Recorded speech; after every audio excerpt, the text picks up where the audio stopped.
Halo sobat mahasiswa, kita bertemu kembali di seri pembelajaran manajemen keuangan dengan buku Titman, Keown, dan Martin. Dan kali ini kita akan bahas chapter 11 tentang kriteria pengambilan keputusan atau investment decision criteria. Ada 4 materi yang akan kita bahas pada chapter ini. Yang pertama adalah overview tentang penganggaran modal atau capital budgeting. Kita akan bahas tentang NPV, Net Present Value, ini salah satu kriteria pengambilan keputusan. Kemudian juga kita akan bahas kriteria lainnya dalam pengambilan keputusan investasi. Dan yang terakhir, sekilas tentang praktek nyata dari penganggaran modal yang ada di Amerika tentu saja. Baik, kita masuk ke tema yang pertama, yaitu overview tentang penganggaran modal atau capital budgeting.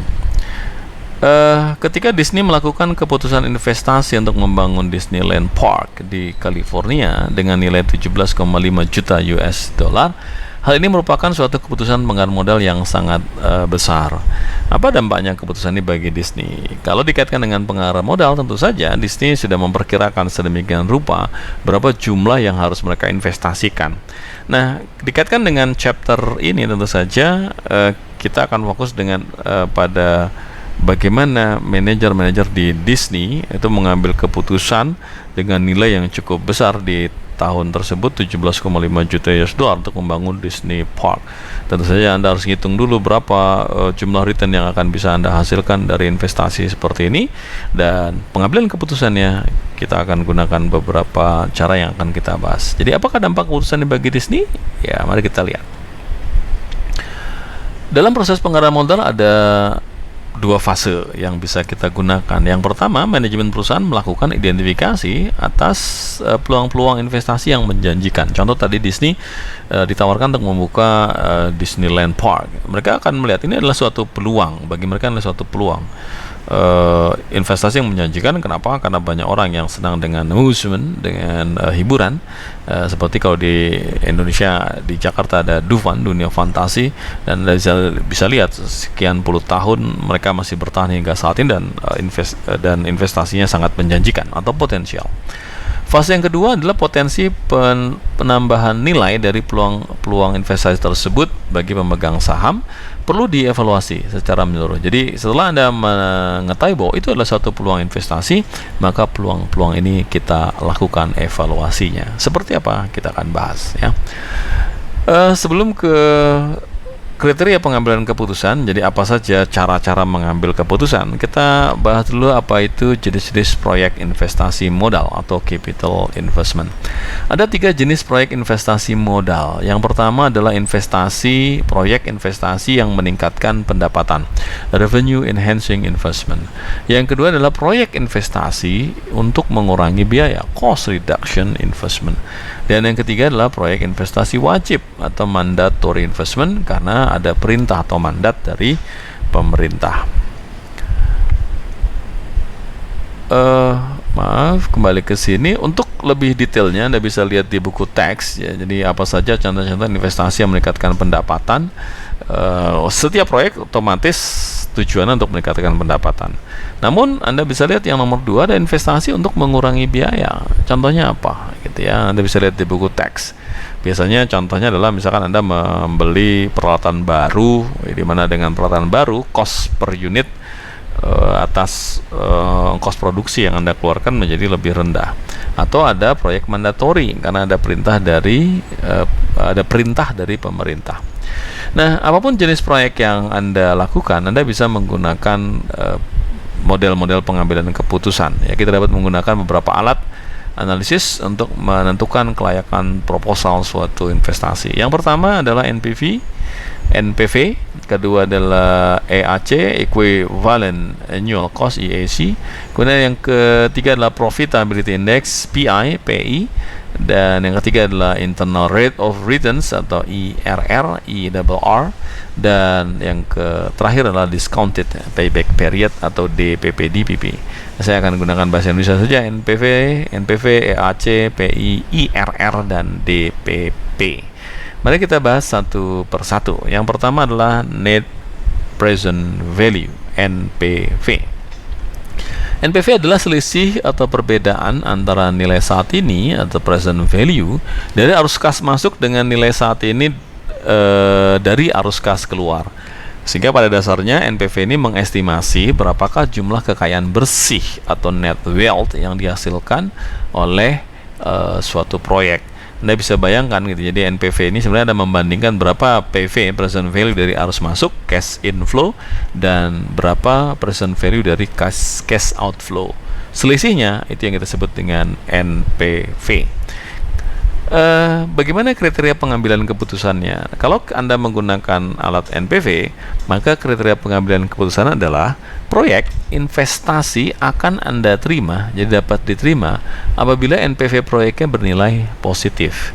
Positif itu artinya present value cash masuk, cash inflow, itu lebih besar daripada present value cash outflow, cash keluar. Dan tentu saja proyek akan ditolak bila NPV-nya negatif. Kenapa? Karena berarti present value cash outflow-nya yang lebih besar daripada present value cash inflow-nya. Rumusnya seperti ini. Ini NPV ya adalah cash flow tahun pertama, ini ada cash in, ini cash outflow sebenarnya. Ini cash out karena Anda melakukan investasi. Contoh misalkan Anda bikin perusahaan, Anda harus keluar uang dulu. Anda bikin toko, Anda harus membayar sewa toko dan sebagainya. Anda pengen usaha, Anda beli barang dulu gitu ya. Itu nilai investasi atau cash outflow. Dan kemudian flow berikutnya adalah cash in tahun pertama, cash in tahun kedua, dan seterusnya. Terserah Anda menghitung proyek Anda berusia berapa tahun, setahun, 2 tahun, 5 tahun, 10 tahun, atau kalau Anda bikin usaha berarti selamanya begitu ya. Dibagi dengan discounted rate. Ini adalah rumus present value annuitas factor ya. Jadi kita menggunakan time value of money kembali. Kita lihat contoh NPV. Saber Electronic menyediakan jasa manufaktur khusus bagi kontraktor pertahanan yang berlokasi di Seattle. Biaya awal investasi sebesar 3 juta dan manajemen menginvestasi bahwa perusahaan akan dapat menghasilkan arus kas dari tahun pertama hingga tahun kelima sebagai berikut: 500.000, 750.000, 1,5 juta, 2 juta, dan 2 juta. Saber menggunakan tingkat diskonto 20% atas proyek ini. Nah, apakah proyek ini adalah peluang investasi yang menguntungkan ataukah tidak? Kita lihat. Jadi kalau Anda buat timeline kurang lebih seperti ini gambarannya. Ini adalah investasi awal yang harus Anda lakukan. Jadi minus ya, karena cash out 3 juta.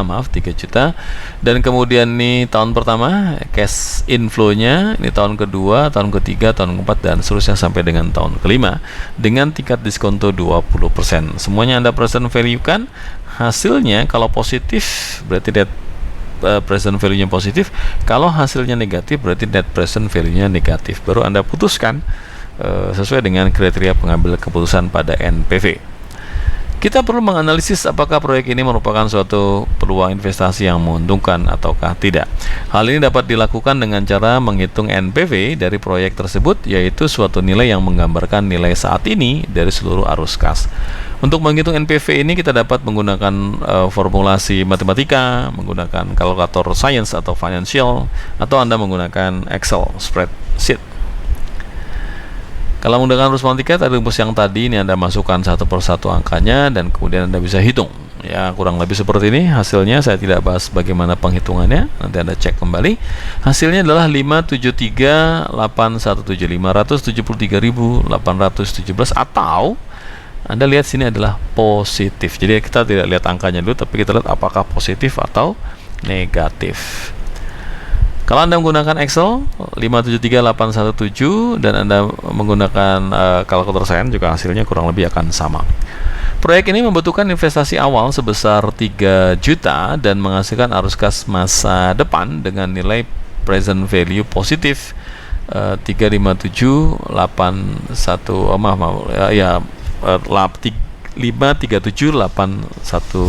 ya. Halnya berarti bahwa arus kas proyek lebih besar 837, selisihnya ya, dikurangi 3 juta dibandingkan dengan nilai investasi yang dibutuhkan. Sehingga sepanjang NPV proyek bernilai positif, ingat itu kriteria pengambilan keputusannya, maka proyek tersebut adalah proyek yang bisa diterima. Kalau negatif gimana? Ya kita tolak.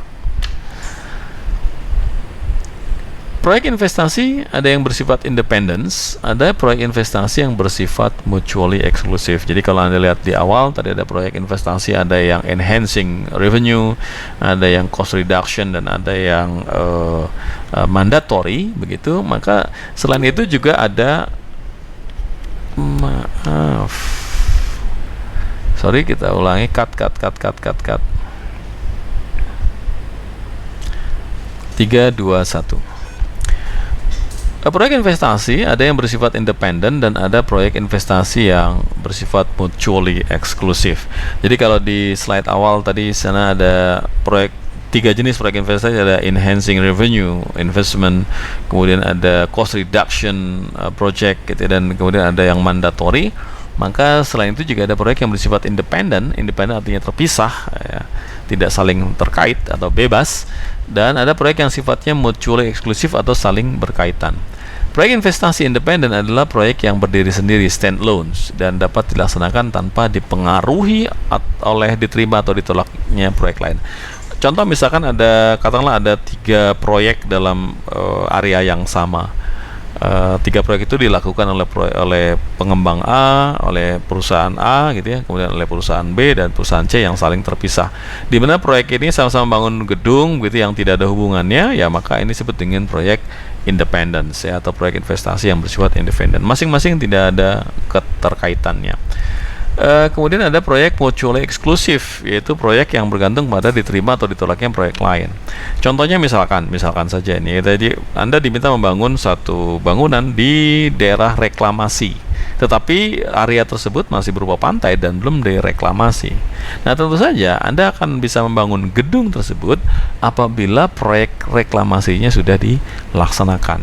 Artinya Anda akan menentukan apakah Anda menerima atau menolak membangun gedung di atas hasil reklamasi tergantung dari proses reklamasi itu sendiri. Kalau proses reklamasinya tidak berlangsung dengan mulus, tidak terjadi, maka Anda juga nggak bisa membangun gedung di atasnya. Itu disebut dengan proyek mutually exclusive, contoh saja, dan Anda bisa kembangkan contoh-contoh yang lain untuk proyek mutually exclusive. Dibutuhkan 2 langkah untuk mengevaluasi peluang investasi pada proyek independence. Yang pertama, Anda hitung NPV, dan kemudian Anda menerima proyek NPV tadi kalau bernilai positif, atau menolak proyek kalau NPV-nya bernilai negatif. Jadi sangat simple. Berikut adalah ada 2 situasi yang dihadapi oleh perusahaan pada proyek mutually exclusive. Ingat, proyek mutually exclusive itu saling berkait. Jadi Anda bisa mengerjakan satu proyek kalau proyek yang lainnya juga dilaksanakan. Nah, ada yang bersifat substitusi. Ya, substitusi yaitu pada saat perusahaan menganalisis alternatif investasi dan masing-masing melakukan hal yang sama. Dan kemudian ada kendala perusahaan, yaitu pada saat perusahaan dihadapkan pada kendala-kendala seperti keterbatasan waktu atau modal yang membatasi kemampuan perusahaan, sehingga perusahaan tidak mampu melakukan investasi pada seluruh proyek yang bernilai NPV positif. Nah, contoh misalkan tadi kembali ke proyek reklamasi. Akhirnya Anda ditawarkan, sudah, Anda silakan, Anda yang melakukan reklamasi pantai dan Anda juga yang membangun gedungnya. Maka Anda harus hitung-hitungan gitu loh. Anda harus berhitung tadi substitusi, kalau Anda menguruk atau mereklamasi pantai-pantai yang ada tadi, berapa biayanya itu Anda hitung, kemudian membangun juga Anda hitung sedemikian rupa begitu ya. Dan kendalanya tentu saja menyangkut masalah waktu, modal, perizinan dan sebagainya, sehingga di dalam proyek mutually eksklusif itu banyak situasi yang memang harus Anda perhitungkan. Contoh yang lain misalkan Anda diminta membangun gedung di seberang sungai, sementara sungai tadi itu benar-benar terputus dan belum ada infrastruktur apapun, sehingga otomatis kalau Anda ingin bangun gedung di seberang sungai, Anda harus membangun jembatannya terlebih dahulu. Ini juga mutually exclusive. Nah, ketika Anda ditawari, oke, Anda silakan bangun gedung di seberang sungai sana dan Anda juga sekaligus membangun jembatannya, ini juga Anda harus perhitungkan berapa nilai jembatan yang bisa Anda dapatkan dan berapa nilai bangunannya. Di sini menyangkut masalah waktu, biaya dan sebagainya, dan banyak contoh-contoh lainnya. Jika investasi mutually eksklusif memiliki umur proyek yang sama, maka kita akan menghitung NPV-nya saja. dan memilih salah satu proyek yang NPV-nya tinggi, positif dan tinggi. Nah, bagaimana jika investasi mutual eksklusifnya memiliki umur proyek yang tidak sama? Jadi contoh misalkan Anda membangun tadi jembatan dengan gedung. Jembatan Anda bisa kerjakan dalam waktu katakanlah 6 bulan. Tapi gedung Anda membutuhkan waktu 2 tahun. Berarti tidak sama begitu ya masanya. Nah, kalau umur proyeknya tidak sama, maka selain NPV Anda bisa menggunakan yang namanya EAC, ya, Equivalent Annual Cost atau EAC, yaitu biaya ekuivalen tahunan dari suatu proyek, dan kemudian Anda hitung sedemikian rupa, dan kemudian Anda pilih mana yang biayanya rendah atau EAC-nya rendah. Ingat, EAC ini C-nya cost, berarti Anda cari yang paling rendah biayanya. Jadi Anda seolah Anda setahunkan biaya itu berapa per tahunnya, sehingga Anda bandingkan mana yang EAC-nya paling rendah, itulah yang akan Anda pilih. Ini hanya dilakukan apabila umur proyeknya tidak sama. Bagaimana menghitung EAC? Ini rumusnya. EAC adalah present value dari cost dibagi dengan annuity present value interest factor, atau kita sebut dengan annuity factor. Kita lihat langsung di sebelah kanan nih rumusnya ini. Jadi NPV-nya Anda hitung dulu, kemudian dibagi dengan annuity factor atau annuity interest factor, yaitu 1 per K dikurang 1 per K dalam kurung 1 plus K pangkat N. Ya, Anda hafalkan saja rumus untuk menghitung EAC-nya ya.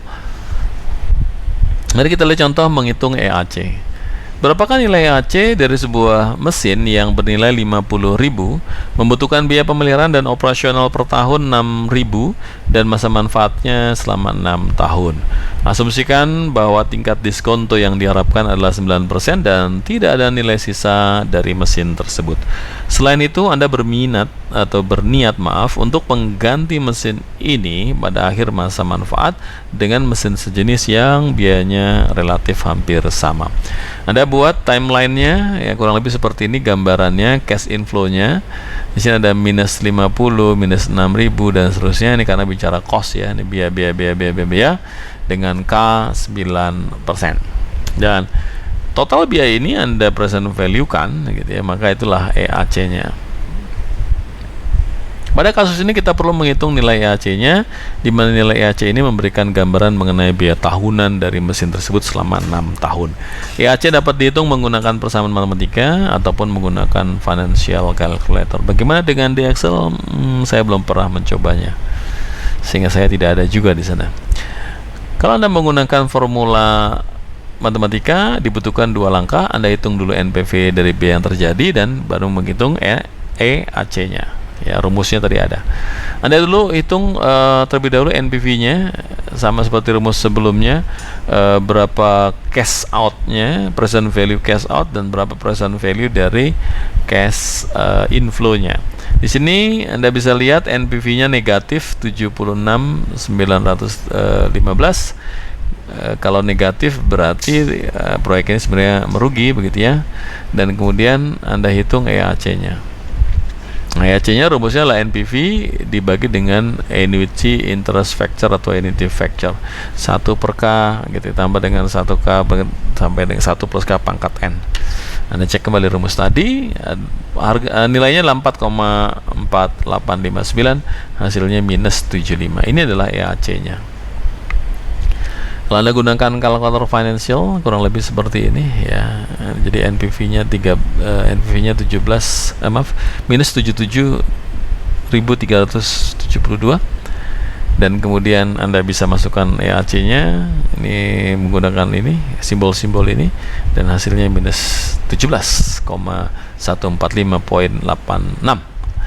EAC mengindikasikan suatu biaya tahunan yang telah disesuaikan dengan konsep time value of money. Pada kasus ini EAC adalah sebesar 17 sekian. Ya, minus tadi karena memang outflow.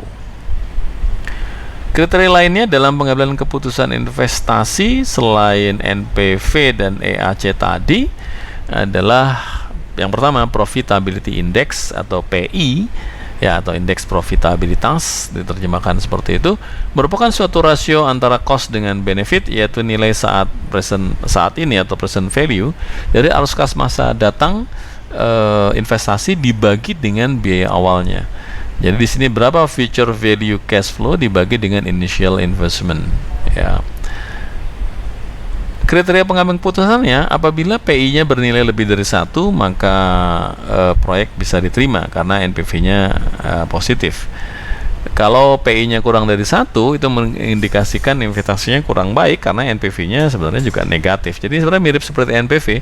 Bedanya NPV itu adalah cost present value cash inflow ditambahkan dengan minus gitu ya, cash present value cash outflow, atau present value cash outflow, gampangnya begitu, Anda tambahkan dengan present value dari cash inflow.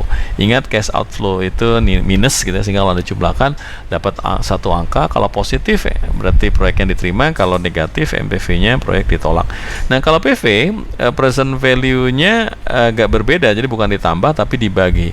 Berapa cash present value dari cash inflow dibagi dengan initial investment. Initial investment adalah berapa jumlah uang yang dikeluarkan saat ini, tetapi Anda tidak perlu menggunakan angka minus ya, karena di sini tidak minus, tapi satuan ukur untuk kriteria pengambilan keputusan adalah lebih dari 1 atau kurang dari 1. Mari kita lihat contoh menghitung profitability index. P&G Pharmaceuticals sedang mempertimbangkan suatu investasi berupa sistem penanganan bahan baku otomatis atau Automated Materials Handling System. Dengan menggunakan mesin ini, diharapkan perusahaan dapat mengurangi biaya manufacture. Nah, ini contoh cost reduction investment. Dengan cara menghilangkan aktivitas tak bermanfaat dari divisi obat. Sistem baru ini membutuhkan investasi awal sebesar 50.000 dan diharapkan dapat menghemat uang selama 6 tahun sebagaimana terdapat pada slide berikutnya. Ini adalah cash outflow-nya, investasi awal, dan kemudian ini adalah cash inflow-nya ya, hasil yang diperoleh dari proyek tersebut selama 6 tahun. Anda bisa buat dalam bentuk timeline seperti ini. Ini cash out, cash in, cash in, cash in, cash in, cash inflow dengan discounted rate-nya $10, dan Anda bisa ngitung PI-nya, profitability index-nya. PI dari proyek ini sama dengan nilai present dari ekspektasi arus kas proyek selama tahun pertama sampai dengan tahun ke-6 Anda bagi dengan nilai investasi awalnya. Dan hasilnya seperti ini ya. Kita dapat menyelesaikan kasus tadi dengan 2 langkah. Hitung dulu berapa PV-nya ya. Anda gunakan present value factor dan annuity factor, dan kemudian hitung PI-nya. Ini hasilnya.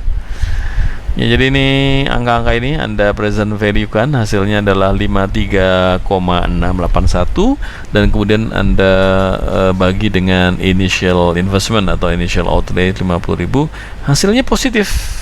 Bukan positif, lebih besar dari 1. Hasilnya adalah 1,073 ya, lebih besar dari 1. Sehingga P&G Pharmaceuticals membutuhkan investasi awal sebesar 50.000 dan memberikan future cash inflow dengan nilai present value sebesar 53.681, sehingga PI-nya di atas 1, yaitu 1,073. Sehingga kesimpulannya proyek ini dapat diterima acceptable karena nilai PI-nya lebih besar dari 1. Kita masuk ke kriteria pengambilan keputusan yang lain, yaitu IRR, Internal Rate of Returns, di mana IRR ini adalah suatu investasi dianalogikan sebagai imbal hasil atau yield yang kita peroleh pada saat jatuh tempo, yield to maturity, YTM, sebagaimana yang telah kita bahas di chapter sebelumnya tentang obligasi di chapter 9. IRR ini adalah tingkat diskonto suatu proyek yang menghasilkan NPV sama dengan 0, sehingga dapat disimpulkan bahwa IRR kita hitung dengan menggunakan model NPV, tetapi nilai NPV-nya sama dengan 0 ya, sehingga rumus seperti ini. Jadi NPV-nya sama dengan, nanti ini sama dengan 0. Ingat, NPV adalah cash flow tahun pertama, cash out, kemudian cash in gitu ya. Dan asumsikan ini 0, maka cash outflow itu akan sama dengan total present value dari cash outflow-nya, di mana discounted rate-nya inilah yang kita ganti dengan IRR. Jadi R yang di bawah ini kita ganti dengan IRR. Dengan kata lain, apabila NPV-nya 0, berapakah discounted rate-nya? Kira-kira seperti itu untuk menghitung IRR. Kriteria pengambilan keputusannya adalah akan menerima proyek apabila IRR-nya lebih besar dari tingkat imbalan yang diharapkan atau dari tingkat diskonto, dan menolak proyek apabila terjadi sebaliknya. Maksudnya begini, jadi ketika Anda sudah dapat menghitung IRR-nya sebesar berapa, maka Anda bandingkan dengan tingkat diskonto yang Anda inginkan. Oh, IRR-nya 6. Ketika Anda mengambil keputusan proyek ini, Anda berharap berapakah nilai yang Anda ingin dapatkan dari proyek ini? Oh, saya berharap dapat 7. Nah, kalau Anda berapa dapat 7, ternyata IRR-nya cuma 6, ya proyeknya tidak worth it, ya Anda bisa tolak. Tapi kalau Anda mengharapkan proyek ini menghasilkan return sebesar 5%, katakanlah seperti itu, dan kemudian Anda menghitung IRR-nya adalah 6, ya maka proyeknya menguntungkan karena IRR-nya lebih besar daripada expected return Anda, gitu ya.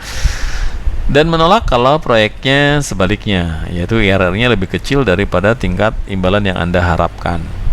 Mari kita lihat kasus IRR. Knowledge Associates merupakan perusahaan konsultan kecil di Portland, Oregon, dan mereka sedang mempertimbangkan untuk membeli mesin fotokopi baru yang dapat melakukan kegiatan fotokopi, faksimil, dan scan dokumen. Mesin baru ini berharga 10.010 dan diharapkan dapat menghemat uang selama 4 tahun ke depan, yaitu sebesar 1.000, 3.000, 6.000, dan 7.000. Pegawai yang bertugas melakukan analis keuangan atas proposal tersebut dan memutuskan untuk menggunakan IRR sebagai kriteria utama dalam memberikan rekomendasi kepada manajemen perusahaan. Jika tingkat diskonto perusahaan yang digunakan untuk menilai arus kas dari pembelian peralatan baru adalah 15%, maka apakah investasi ini menguntungkan? Jadi 15% adalah required rate of returns, ya. Dan kita hitung IRR-nya. Kalau IRR-nya nanti di atas 15%, berarti proyek ini menguntungkan. Namun kalau IRR hasil perhitungan nanti di bawah 15%, ya proyek ini tidak menguntungkan. Mari kita hitung. Anda buat dulu timeline-nya kurang lebih seperti ini. Ini adalah cash outflow gitu, atau investment, dan inilah cash inflow-nya, ya. Ini yang kita akan present value-kan dengan NPV sama dengan 0. Pada kasus ini kita harus menghitung IRR dari proyek tersebut yang nilainya sama dengan tingkat diskonto, di mana nilai saat ini present value dari arus masa depan tahun pertama sampai 4 sama dengan nilai investasi awalnya. Karena NPV-nya sama dengan 0. Kita dapat menghitung IRR dengan menggunakan sistem trial and error, tapi sulit tentu saja, atau Anda gunakan alat bantu kalkulator atau Excel. Kalau Anda menggunakan formula matematika, ya caranya Anda gunakan satu rate, ya, trial and error gitu, coba-coba, di mana NPV-nya sama dengan 0. Kemudian dari coba-coba tadi Anda bisa gunakan skema yang lain, yaitu interpolasi, sehingga Anda mendapatkan persentase IRR-nya. Dari tabel di bawah ini nampak bahwa IRR berada di kisaran 15 sampai 20. Jadi Anda misalkan coba angka 0. Ya, rumus NPV sama dengan 0 tadi itu, kalau Anda masukkan angka 0 sebagai IRR-nya, saya mundurkan dulu seperti ini. Ya, jadi kalau ya, saya ini, jadi asumsikan ini 0. Jadi kalau ini 0 berapa? Jadi trial and error tuh Anda buat saja di sini 0. 0, 0, 0. Anda hitung berapa nilainya. Kemudian NPV-nya. Kemudian kalau di sini 1%, ya. Kemudian 2%, 3%, itu disebut dengan trial and error. Nah, di kasus kita tadi diasumsikan bahwa kalau Anda menggunakan skema trial and error dengan tingkat diskonto IRR-nya 0, hasilnya NPV-nya adalah 6.990. Kalau Anda pakai 5%, hasilnya 4.605, 10% hasilnya 2.667, 15% 1.075, dan kalau 20% Anda minus 245. Nah, cari mana yang terdekat. Jadi karena cash outflow atau initial investment kita tadi adalah 10.000, ya, 10.010 begitu.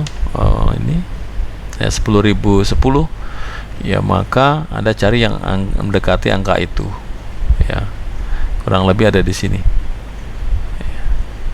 ya, 10.010 gitu ya, sini. Dan kemudian Anda bisa hitung ya IRR-nya, ternyata ada kalau menggunakan interpolasi ini, kalau menggunakan kalkulator science ya, hasilnya 19%. Jadi kalau Anda interpolasi dari 15-20%, hasilnya adalah 19%. Coba Anda cek bagaimana menghitung interpolasi dari channel YouTube yang lain, atau Anda lihat literatur yang lain. Kalau Anda menggunakan Excel, Excel lebih mudah ya, karena ada rumus untuk IRR. Anda tinggal ketik sama dengan IRR dalam kurung, Anda blok saja angkanya ini ya, Anda blok angkanya, maka Anda akan dapatkan angka sekian. Di sini adalah 19%. Nah, ingat tadi bahwa expected internal rate of return-nya hanya 15% ya. Dan ternyata IRR hasilnya adalah 19%. Mesin fotokopi baru membutuhkan investasi awal sebesar 10.010 dan memberikan future cash flows dengan tawaran imbalan 19%. Nah, sepanjang perusahaan memutuskan bahwa 15% adalah nilai minimal imbal hasil yang harus mereka terima, maka pembelian mesin baru tadi merupakan investasi yang menguntungkan. Kenapa? Karena IRR-nya lebih tinggi daripada expected rate of return-nya. Itu IRR. Namun demikian, metode IRR ini memiliki kompleksitas ya. Kapan terjadi kompleksitas pada IRR? Yang pertama, ketika arus kasnya tidak lazim. Ya, maksud dengan tidak lazim itu tidak selalu positif ya, tapi ada negatifnya. Jika pola arus kasnya tidak biasa atau arus kas masuk diikuti dengan serangkaian arus kas keluar, seperti halnya kasus pada pinjaman atau loan, maka NPV lebih besar dari 0 mengindikasikan bahwa IRR-nya lebih rendah daripada tingkat diskonto yang digunakan untuk menghitung NPV. Nah, NPV ini mengarahkan pada keputusan yang tepat baik pada pola arus kas yang biasa maupun yang tidak biasa. Kemudian yang kedua adalah multiple rate of returns, jadi menghasilkan double atau bahkan triple IRR. Meskipun banyak proyek yang hanya memiliki satu NPV seperti halnya proyek tunggal, namun pada kasus tertentu satu proyek bisa menghasilkan nilai IRR lebih dari satu, atau kita sebut dengan multiple IRR. Kasus berikut ini menggambarkan kasus IRR yang multiple atau lebih dari satu. Mick Larry sedang mempertimbangkan untuk membeli sebuah printer. Harga printer tersebut sebesar 200.000 dan Mick Larry berharap mesin ini dapat menambah arus kas sebesar 1,2 juta di tahun pertama. Namun demikian, terdapat permasalahan, yaitu akan terjadi pengeluaran yang cukup besar pada tahun kedua, yaitu 2,2 juta. Di tahun ketiga, investasi dalam printer ini diharapkan akan menghasilkan arus kas sebesar 1,2 juta, dan kita gunakan IRR untuk mengevaluasi apakah pembelian printer tersebut layak atau tidak. Seperti biasa, Anda buat timeline-nya. Di sini Anda lihat, sini ada 200 initial investment. Di tahun pertama Anda dapat cash in, tapi di tahun kedua justru Anda mengeluarkan cash out, dan di tahun ketiga Anda mendapatkan cash in. Kalau ini Anda lakukan penggunaan IRR dengan rumus yang sebelumnya begitu saja, karena di sini ada angka minus, maka hal ini menjadi tidak tepat. Ya, kenapa? Karena nanti ada IRR yang double ya, atau bahkan triple. Untuk menyelesaikan kasus ini, kita dapat mengonstruksi profil NPV yang menyajikan nilai NPV pada beberapa tingkat diskonto. Kita akan menggunakan tingkat diskonto mulai dari 0 sampai 200 dengan incremental sebesar 50% untuk menghitung NPV-nya. Trial and error.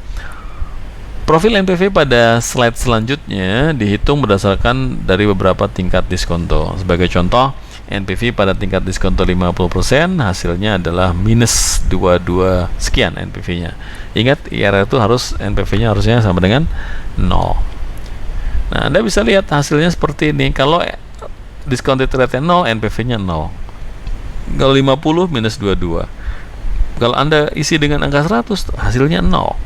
Kalau Anda isi IRR dengan 150, hasilnya 4.800. Dan kalau Anda isi dengan angka 200 IRR-nya, hasilnya juga 0. Sehingga Anda bisa lihat sini ada 3 NPV yang bernilai 0. Atau dengan kata lain, IRR-nya multiple lebih dari 1, yaitu 0, 100, dan 200. Sehingga kalau ditanya berapa IRR-nya, jawabannya 0, 100, 200. Berarti Anda tidak bisa menjawab secara tegas pada satu angka. Ini disebut dengan kompleksitas pada IRR. Terdapat 3 IRR untuk proyek ini, yaitu 0%, 100%, dan 200%. Semua IRR ini memiliki NPV sama dengan 0. Dari kasus ini dapat disimpulkan bahwa NPV merupakan alat keputusan yang terbaik untuk digunakan dalam situasi yang seperti ini. Kenapa? Karena NPV tidak akan seperti IRR yang menghasilkan angka yang beragam atau multiple. Nah, sehingga saran saya apabila memang arus kasnya seperti tadi tidak lazim karena ada minus di cash futures, maka gunakan saja NPV, tidak gunakan IRR. Masih terkait dengan IRR, penggunaan IRR pada investasi mutually eksklusif. Ya, bagaimana kalau proyek investasinya berupa mutually eksklusif? Di slide berikutnya menggambarkan bahwa jika kita menggunakan NPV, maka proyek AA plus lebih baik, dan apabila kita menggunakan IRR, maka proyek BBR lah yang lebih baik. Bagaimanakah kita mengambil keputusan pada kondisi seperti ini? Jadi ada 2 proyek yang mutually eksklusif. Ingat, mutual itu saling terkait. Kalau Anda gunakan NPV lebih bagus gitu ya untuk proyek yang pertama, tapi kalau Anda menggunakan IRR untuk proyek kedua, ternyata proyek kedua juga yang lebih bagus. Nah, mana yang mau Anda pilih? Apakah NPV yang tinggi atau IRR yang melebihi expected return? Jawabannya adalah gunakan NPV bila ingin mendapatkan urutan proyek secara benar. Jadi kalau terjadi kasus seperti ini, maka jawabannya gunakan NPV, Anda tidak menggunakan IRR. Ini contohnya tadi ya, gambar tadi. Ini ada proyek, saya sebut saja ini proyek A, ini proyek B begitu ya. Di tahun 0 proyek A 500, proyek B 500, dan seterusnya tahun pertama, kedua, ketiga, keempat. Ini adalah cash inflow. Di mana Anda lihat untuk proyek A menghasilkan NPV 412.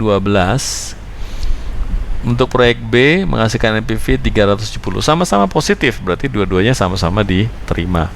Tetapi kalau Anda lihat IRR-nya, proyek A ini IRR-nya 38%, proyek B IRR-nya 52%. Nah, Anda bisa perhatikan ya perbedaan ini. Sekali lagi Anda perhatikan ini, dua-duanya diterima gitu ya. Menggunakan NPV diterima, menggunakan IRR diterima, dengan asumsi internal rate of return yang diharapkan dari proyek ini di bawah 38%. Jadi dua-duanya diterima. Persoalan adalah Anda mau terima yang A atau yang B. Ya, meskipun ini bukan independen, ya, ini anggaplah mutual eksklusif saling terkait. Jadi contoh tadi, misalkan Anda diminta melakukan reklamasi, dan kemudian ada tawaran juga membangun gedung di atas proyek reklamasi. Anda diminta menentukan Anda mau ambil proyek reklamasinya atau Anda membangun gedungnya. Anggaplah itu salah satu. Nah, ternyata kondisi seperti ini gitu. NPV-nya sama-sama positif, namun IRR-nya berbeda. Nah, Anda mau pilih A yang NPV-nya tinggi tapi IRR-nya hanya 38%, atau proyek B yang NPV-nya 370, lebih rendah dari proyek A tapi IRR-nya 52%. Ya. Kenapa jawabannya tadi harus menggunakan NPV? Ingat bahwa IRR itu diasumsikan ketika NPV-nya sama dengan 0, begitu ya. Ini profil kalau dibandingkan A dengan B tadi ya, NPV profil antara A dan B tadi pada proyek yang mutually eksklusif. Yang biru ini adalah A, yang merah ini adalah B. Tetap ada irisannya. Ya, irisannya ada di level 20, tingkat bunga 20%.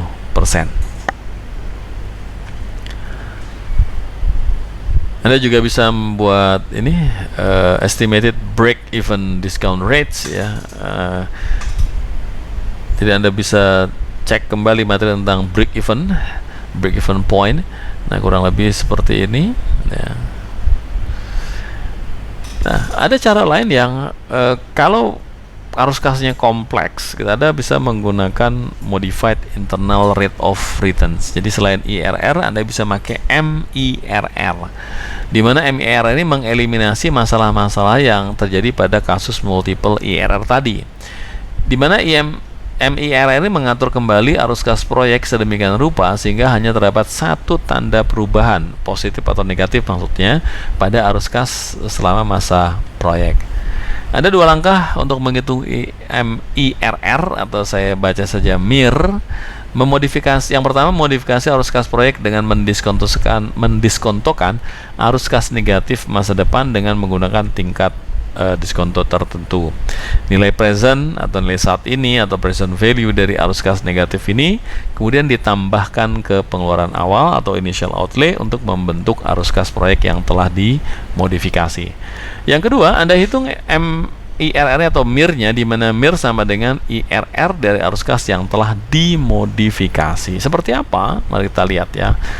Analisislah MIR untuk kasus berikut ini, di mana tingkat imbalan yang dibutuhkan untuk digunakan dalam mendiskontokan arus kas adalah 8%. Berapa nilai MIR-nya? Time value-nya, timeline-nya seperti ini.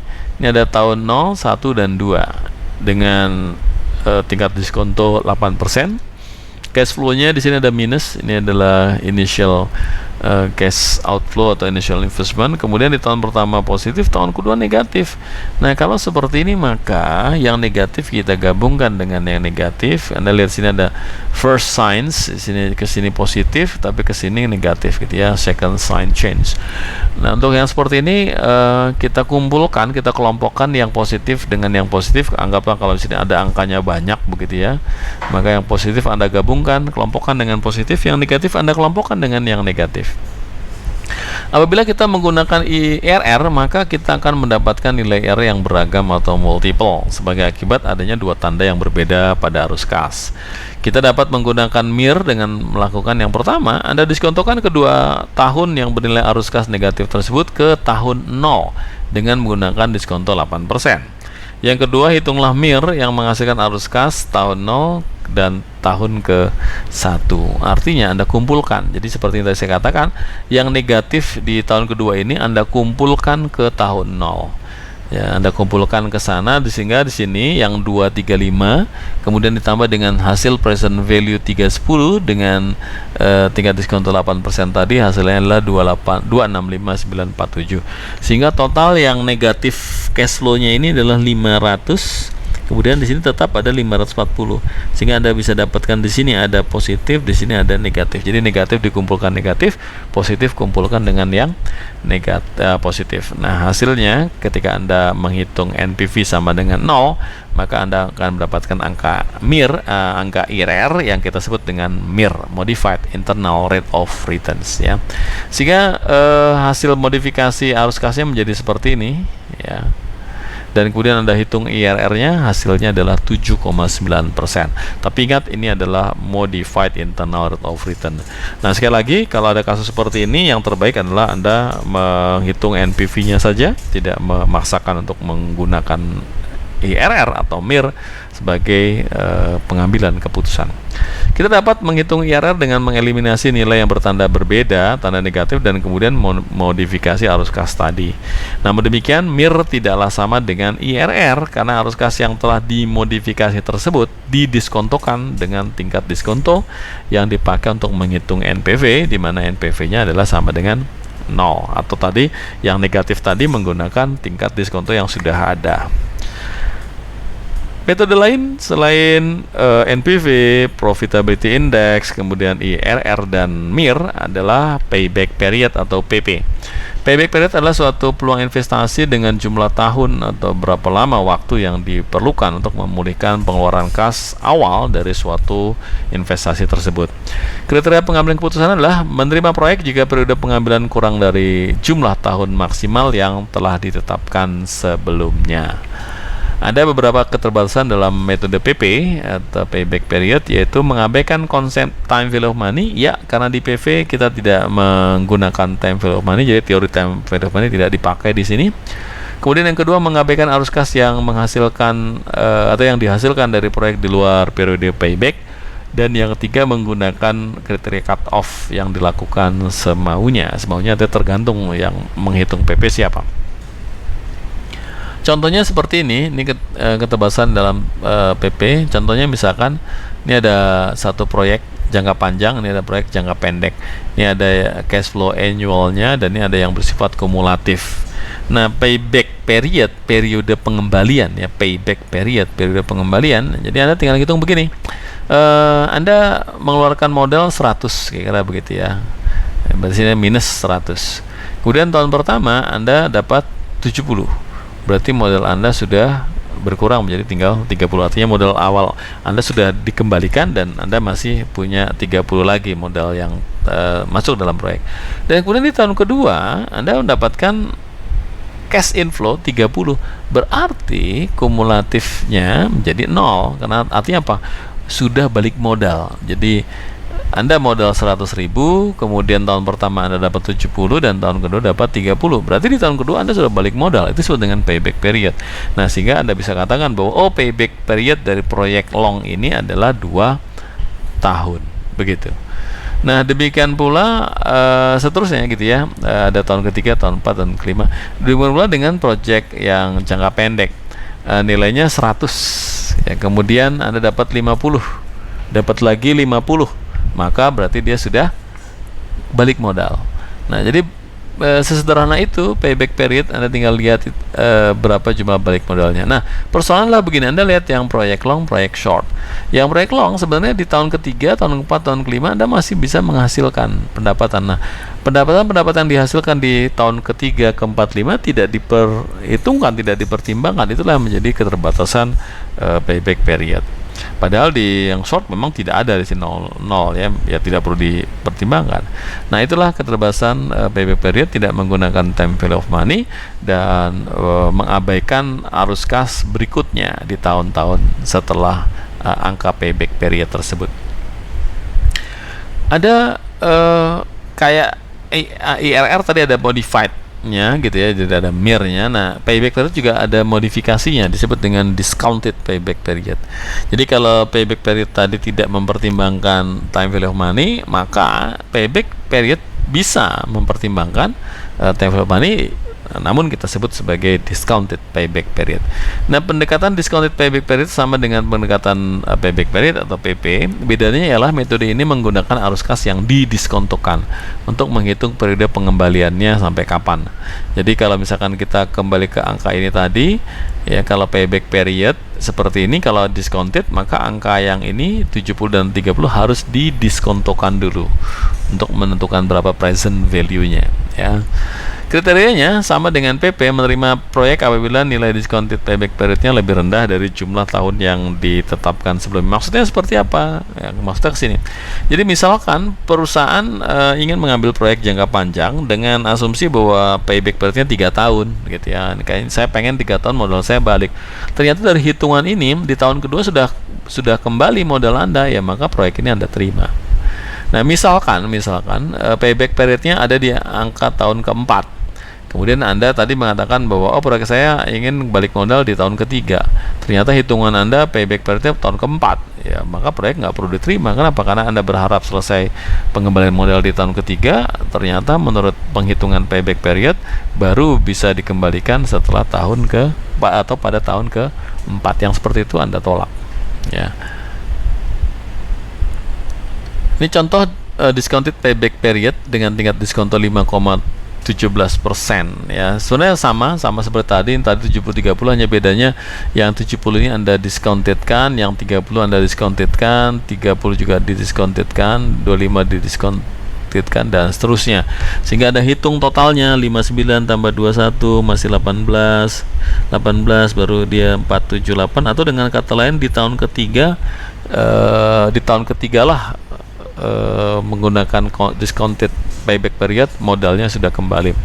Nah, kalau tadi saya sampaikan bahwa misalkan proyek ini memang Anda berharap sebagai investor di tahun ketiga itu sudah balik modal, maka baik menggunakan untuk kasus yang proyek jangka panjang ini, maka baik menggunakan payback period maupun discounted Anda bisa terima gitu ya. Kenapa? Karena masih ada di batas tahun yang Anda inginkan.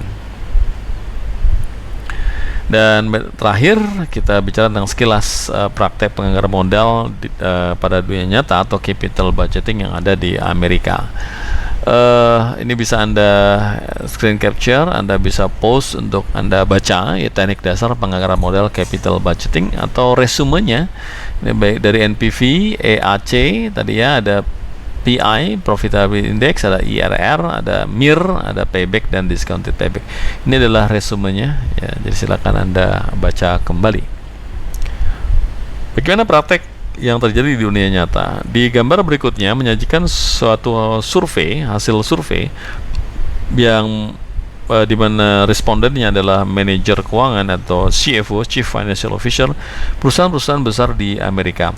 Dan gambar ini menunjukkan tingkat popularitas penggunaan berbagai alat pengambil keputusan. Hasilnya menunjukkan bahwa NPV dan IRR merupakan metode pengambilan keputusan yang paling banyak digunakan. Meskipun lebih dari separuh lainnya menggunakan juga metode payback period ini. Gambarnya hasilnya ya, ini memang survei tahun 2002, tapi saya cukup yakin tahun sekarang pun kalau disurvei kurang lebih hampir sama. Sehingga kita dapat simpulkan tadi bahwa NPV dan IRR adalah dua metode yang paling banyak digunakan. Kemudian kalau Anda tanya, Pak ini kenapa kok IRR-nya lebih tinggi? Ya tidak jauh berbeda dengan NPV sebenarnya. Ya NPV tetap jauh lebih baik dibandingkan dengan IRR. Namun kenapa kalau ditanya kenapa kok mereka lebih senang menggunakan IRR? Karena IRR itu dalam bentuknya dalam bentuk angkanya dalam bentuk persentase. Sementara NPV itu kan hanya positif atau negatif. NPV-nya berapa? Lebih dari 0 atau tidak gitu ya. Lebih 0 kita terima, kurang dari 0 Anda tolak. Sementara IRR itu bentuknya persentase hasilnya, dan itu lebih secara psikologis lebih mudah. Contoh begini, Anda ingin mendapatkan satu pengembalian rate of return katakanlah 6%. Kemudian Anda hitung IRR proyek tadi, hasilnya 8%. Anda kan dengan mudah, oh saya pengen 6, dapatnya 8, oke, berarti saya untung. Itu lebih mudah ya dibandingkan NPV-nya 0 apa tidak gitu ya. Atau NPV-nya berapa, Anda ngitung-ngitung lagi, oh NPV-nya sekian, oh ya saya dapat keuntungan sekian dan seterusnya. Meskipun pada hakikatnya kedua perhitungan ini sama, namun ingat ada keterbatasan di IRR ketika arus kasnya kompleks ya. Kemudian yang ketiga didukung oleh payback period dan discounted payback period seterusnya serta profitability index. EAC tidak digunakan di sini. Kenapa? Karena EAC itu memang sebenarnya alat ukur saja kalau Anda dihadapkan pada beberapa proyek yang umurnya tidak sama. Jadi Anda gunakan NPV, tapi karena proyeknya umurnya tidak sama baru Anda gunakan EAC. Jadi dia kasusnya sangat spesifik. Saya kira itu yang bisa saya sampaikan untuk chapter kali ini. Silakan Anda pelajari kembali baik dari buku teks, slide ini ataupun video pembelajaran Anda ulang lagi, silakan saja. Anda pahami benar bagaimana cara penghitungan kriteria pengambilan keputusan baik menggunakan NPV, menggunakan IRR, menggunakan profitability index ataupun menggunakan payback period. Sampai berjumpa di pertemuan berikutnya, di bab berikutnya. Terima kasih.